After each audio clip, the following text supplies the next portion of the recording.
ሮሜ 15 ላይ ጳውሎስ እንደዚህ ያለ ከኢየሩሳሌም እስከ ኤልዋሪቆን ሰበኩ አለ።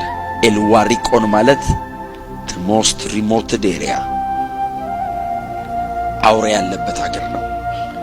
ሰዎቹ በቀላሉ የሚገኙ ሰዎች አይደሉም፣ ክፎች ናቸው። እዛ ሄጄ ሰብኬያለሁ አለ። ከኢየሩሳሌም ተነስቼ እዛ አለና ነገር ግን ጸጋው በእኔ ከሰራው በቀር እምመካበት የለም አለ። አይ ሚስጥሩን ነው እየነገረን ያለው። ማይቲ ሆነህ መሄድ ትፈልጋለህ? አዎ ጸጋ ባንተ ይስራ ነው። አንተ ተው ነው፣ ስጠው ነው። ዲፔንደብል መሆን መውደቅ እላዩ ላይ አልቻልኩም ስትለው ችሎታው ይታያል።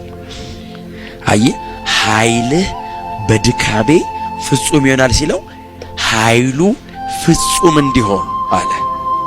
ልክ እንዳይኖረው ኃይሉ አብዝኬ በድካሜ እመካለሁ፣ ባለመቻሌ እመካለሁ አለ። ሰው እኮ የቻለውን ነው ለማሳየት የሚሞክረው። አለኝ ይላል። ጳውሎስስ ባለመቻሉ ይኩራራል። ለምን መሰለ? ኃይልን ወደ ፍጽምና ለማምጣት ኃይሉ እንዲገለጥ አይደለም፣ ወደ ፐርፌክሽን እንዲመጣ